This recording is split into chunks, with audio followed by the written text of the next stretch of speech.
दोस्तों हमारे चैनल दर्पण ज्ञान सागर में आप सभी का स्वागत है। तो सभी भाइयों को जय श्री राधे जय श्री कृष्णा। तो दोस्तों आज का प्रसंग है कि बुद्धिमान व्यक्ति 7 बातें कभी भी किसी को नहीं बताते।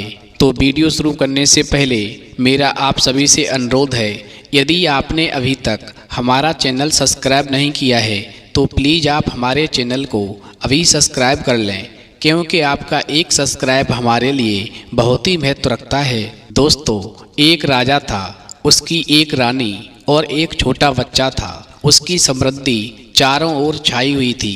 दोस्तों प्रजा बहुत ही सुखी थी। समय की मार ऐसी पड़ी कि दूसरे राज्य के राजाओं ने उस पर आक्रमण कर दिया और उस राजा के सारे राज्य पर कब्जा कर लिया। दोस्तों अब वो राजा अपनी रानी और अपने बच्चे को लेकर अपनी जान बचा कर के दूर एक राज्य में चला गया, जहां पर उस राजा को कोई पहचानता नहीं था कि ये राजा है, क्योंकि अब वो राजा एक गरीब मजदूर बन चुका था और उसकी हालत ऐसी हो गई थी कि उसके घर पर दाल रोटी की भी व्यवस्था नहीं थी। दोस्तों राजा जहां पर भी काम की तलाश में जाता था उसे काम नहीं मिलता था।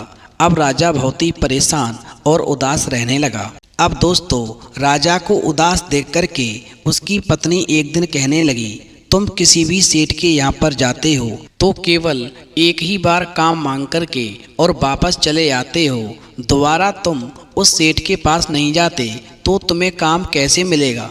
तुम मेरी बात मानो, एक काम करो, एक सेठ के पास में बार बार जाओ और उसे अपनी मजबूरी और अपनी गरीबी के बारे में बताओ। उसके पास जाकर तुम रोजाना गिड़गिड़ाओ तो मुझे पूरा विश्वास है कि तुम्हें काम जरूर मिल जाएगा। दोस्तों राजा की पत्नी कहने लगी कि हमारे घर पर 2-2 दिन तक खाना नहीं बनता है, ऐसे तो हम सभी भूखे मर जाएंगे। दोस्तों अब वो राजा अपनी पत्नी की बात सुनकर के उसी सेठ के पास गया जिसके पास में वो पिछली बार गया था और सेठ के पास जाकर कहने लगा, सेठ जी मैं बहुत ही गरीब व्यक्ति हूँ, मेरे बच्चे भूख से तड़फ रहे हैं, मुझे अपने यहाँ पर आप काम पर रख लो जिससे मैं अपने बच्चों का पालन कर सकूं। अब दोस्तों क्या हुआ, सेठ ने उस राजा की मजबूरी और गरीबी देख कर के उसे नौकरी दे दी। अब वो राजा सेठ के यहाँ पर बहुत ही मेहनत से काम करने लगा। अब दोस्तों एक दिन जब राजा को मालूम पड़ा कि सेठ और मजदूरों की अपेक्षा उसे मजदूरी कम रुपए देता है तो राजा को बहुत बुरा लगा और उसने एक दिन सेठ से कहा, सेठ जी मैं आपके यहाँ पर बहुत मेहनत से काम करता हूँ, पर आप मुझे और मजदूरों की अपेक्षा तनख्वाह कम क्यों देते हैं।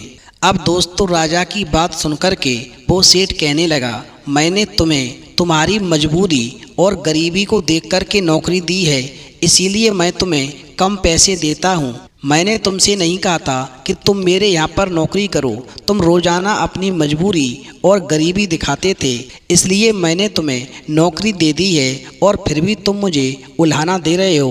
तुम्हें नौकरी करनी है तो करो, नहीं तो यहाँ से चले जाओ। अब दोस्तों ऐसी बात सुनकर के वो राजा जो था वो चुप रह गया। अब दोस्तों समय धीरे धीरे गुजरा। अब एक दिन राजा ने देखा कि अब तक तो सेठ मुझे और मजदूरों की अपेक्षा केवल तनख्वाह ही कम देता था, लेकिन अब तो ये और मजदूरों की अपेक्षा मुझसे काम भी ज़्यादा करवाता है। अब दोस्तों राजा और परेशान होकर के सेठ की नौकरी को छोड़ देता है। अब नौकरी के छूटते ही राजा के घर में पेट भरने के भी लाले पड़ गए। जब राजा की स्थिति और ज़्यादा खराब होने लगी तो राजा ने एक दिन अपने दोस्तों और रिश्तेदारों को सेठ के बारे में सब कुछ बताया और सेठ की बुराई करते हुए अपने मित्रों और रिश्तेदारों से कुछ मदद मांगी और कहा, अभी हमारे घर पर खाना खाने के भी लाले पड़े हुए हैं, हमारी स्थिति बहुत खराब है, आप हमारे मित्र हैं, आप हमारे रिश्तेदार हैं, यदि आप हमारी थोड़ी सी मदद कर देंगे तो हमारा बुरा समय टल जाएगा। अब दोस्तों जब राजा ने अपने मित्रों और रिश्तेदारों से मदद मांगी तो मित्र और रिश्तेदार कहने लगे, यदि हम तुम्हें रुपए दे भी दें तो तुम हमारे रुपए वापस कैसे करोगे, इसलिए हम तुम्हारी मदद नहीं कर सकते। अब दोस्तों जब राजा अपने मित्रों और रिश्तेदारों से अपमानित हो गया तो एक दिन वो राजा अपनी पत्नी और बच्चे को भूखा देख कर के एक जंगल की तरफ निकल पड़ा, जहाँ पर एक गाय एक पेड़ के नीचे बैठी थी। अब दोस्तों राजा उस गाय के पास जाता है और गाय के चरणों को स्पर्श करते हुए कहता है, हे गौमाता, मुझ पे बहुत बड़ी विपदा आन पड़ी है, मैं क्या करूं, कुछ मेरी समझ में नहीं आता।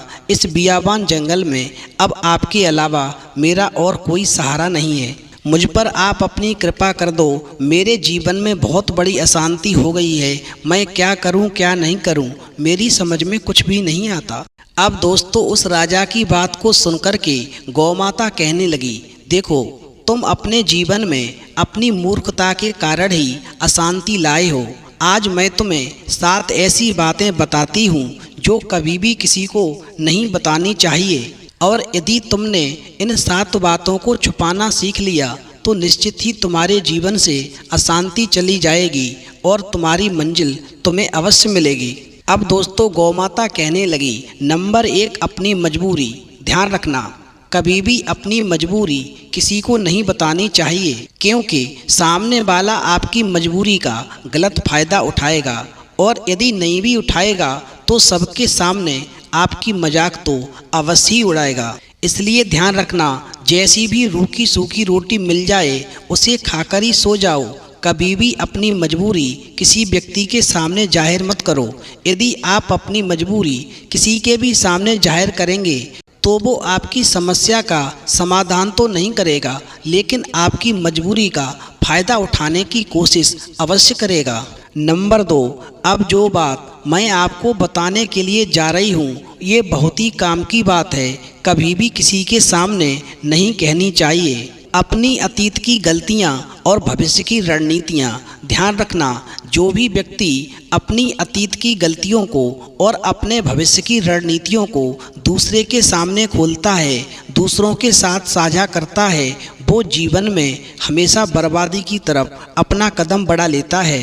क्योंकि यदि आप कभी किसी को अपनी गलतियां बताओगे तो तुम्हारा चरित्र सामने वाले की नज़रों में गिर जाएगा और वो तुम्हें हमेशा गिरी हुई नज़रों से ही देखेगा, और जब व्यक्ति का चरित्र गिर जाता है तो जीवन में वो कभी भी कामयाब नहीं होता। और इतना ही नहीं, व्यर्थ में कभी भी अपने भविष्य की रणनीतियों को भी कभी दूसरे के साथ साझा नहीं करनी चाहिए, क्योंकि यदि आप अपने भविष्य की रणनीतियों को दूसरे के साथ साझा करेंगे तो वो आपकी मदद तो नहीं करेगा, लेकिन आपके कार्य में बाधा उत्पन्न करने की कोशिश अवश्य करेगा। दोस्तों आपने गौर भी किया होगा, यदि आप अपने भविष्य की रणनीतियों को किसी के साथ साझा करने का प्रयास करते हैं तो आपने देखा होगा कि वो कार्य आपका सफल नहीं हुआ होगा और निश्चित ही उसमें बाधा उत्पन्न हुई होगी।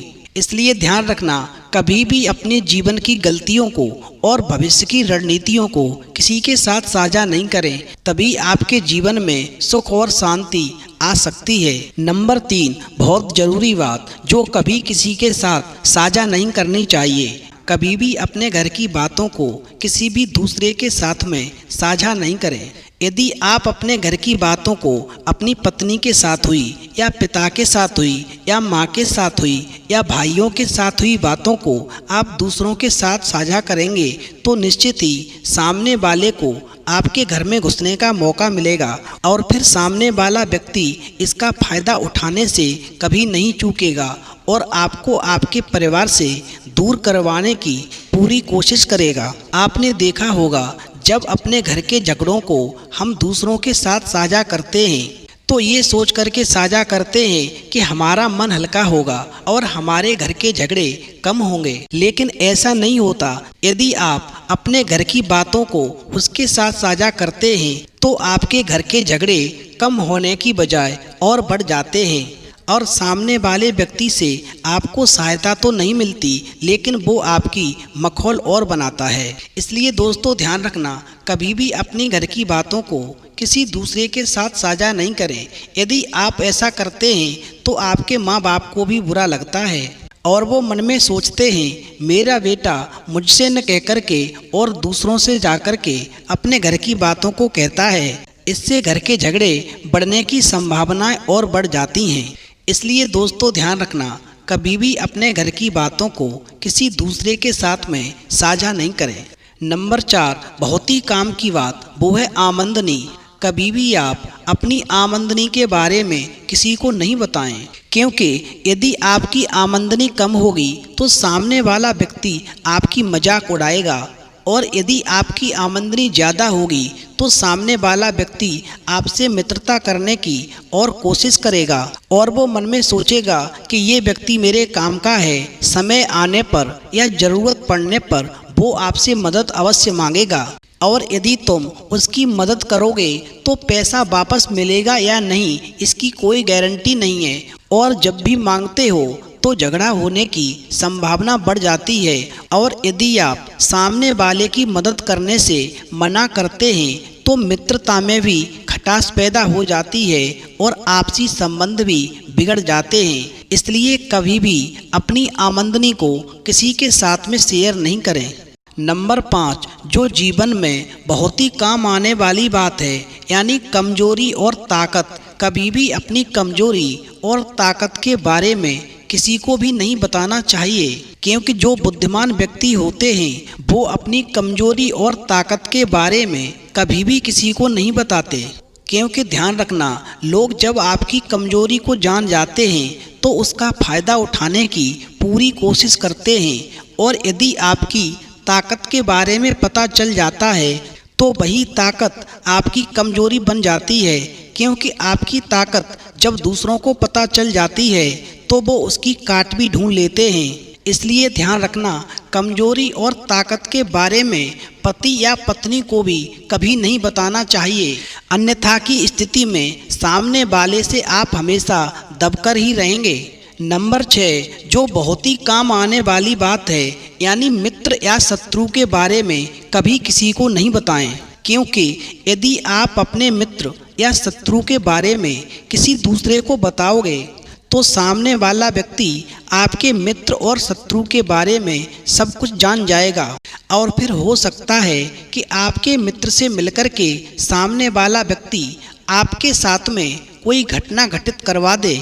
अब बात आती है शत्रु की, तो ध्यान रखना, जो आपका आज मित्र है हो सकता है कल आपका शत्रु बन जाए, और उसे आपके शत्रु के बारे में पहले से ही पता होगा, तो निश्चित ही आपका वो मित्र आपके शत्रु के साथ मिलकर के आपके साथ में कभी भी विश्वासघात कर सकता है। इसलिए ध्यान रखना, कभी भी अपने मित्र या शत्रु के बारे में कभी किसी को नहीं बताना चाहिए, तभी जीवन में आप सुखी रह सकते हैं। अब अंतिम और बहुत ही काम आने वाली बात वो है दान। कभी भी दान की हुई चीज़ को किसी के साथ बखान नहीं करें, क्योंकि दान के बारे में जब आप किसी को बताते हैं तो आपके अंदर एक अहम पैदा हो जाता है जो विनाश का कारण बनता है, और उस दान का फिर फल भी नहीं मिलता।